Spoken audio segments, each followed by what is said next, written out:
of the All-Father himself.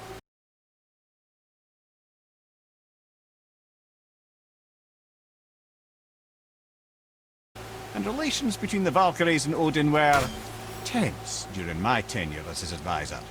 Why? Well, that's an even longer story, lad. For now, why don't we look around for some clues?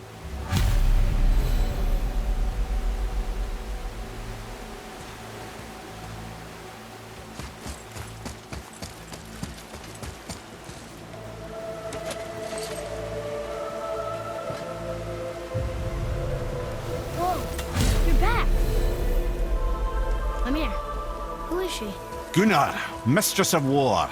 After any conflict, big or small, she would be first on the scene, sussing out the worthy spirits for a free trip to Valhalla. A gruesome task, but she took great pride in it. Any conflict? Impossible. It's true. She had help from her sisters, of course, but Gunnar was always first to arrive. Her judgment of the fallen was unparalleled, and an invaluable resource to Odin. She was one of his favourites.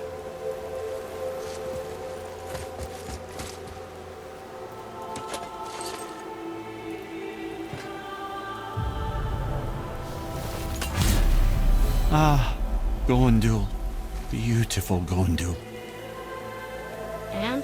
Huh? That's it? Beautiful Gondo? No story or anything? Oh, sorry, lad. The sight of Gondul always took my breath away. Gondul had a silver tongue, a sharp wit, and struck a figure so stunning it literally drove men insane. Odin forbid her from setting foot in Midgard after a time, as insanity is not a welcome trait in Valhalla.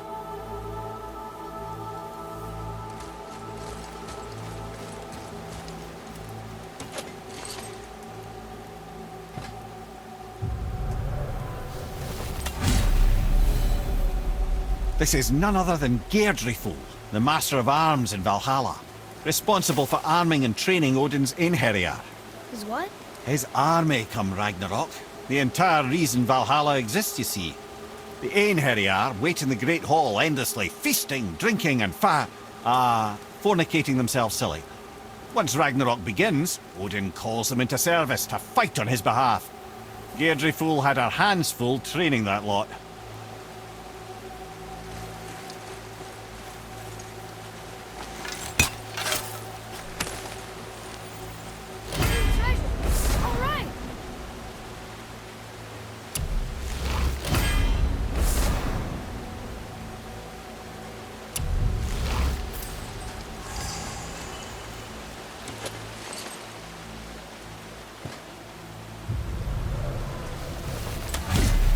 This, my friends, is Kara.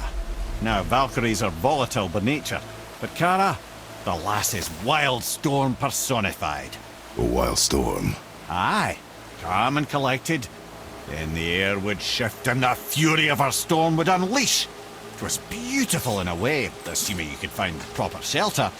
Her tears would cleanse the blood-soaked battlefields.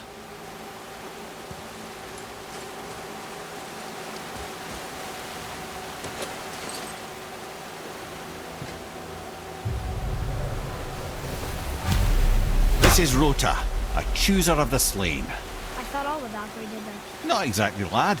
Although that is what they're most famous for, and by far their greatest responsibility. You've seen what happens to the dead without the judgment of the Valkyries.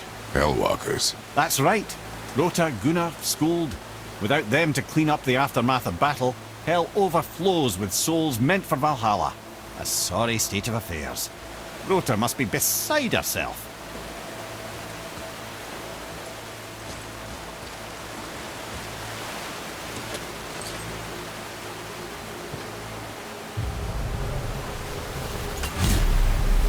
Ah, here we have Air, the healer. A Valkyrie healer? Strange. Air was strange, as a matter of fact. Very quiet, very calm. Where her sisters were violent rapids, Air was a gentle stream. She healed the wounds of both mortals and gods, and even a certain all-knowing sage who once drank too much and fell off a mountain. Not my proudest moment.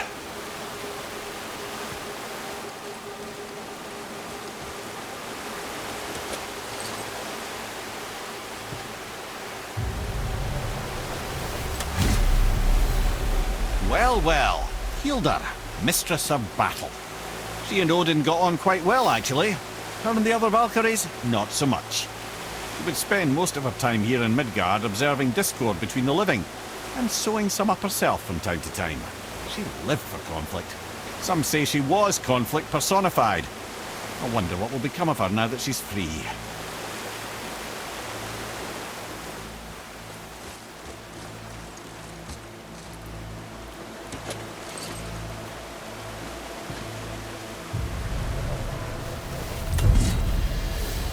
Olrun, once the daughter of a powerful chieftain. She fell defending him during a Reaver attack. Olrun was escorted to Valhalla, where she chose to devote her afterlife to the pursuit of knowledge above all else. Quite unusual behaviour amongst the constant drinking and feasting of her fellow Valhallian denizens. How'd she end up a Valkyrie? Odin. He saw a kindred spirit in Olrun's single-minded pursuit of knowledge. He appointed her as the Valkyrie's resident historian.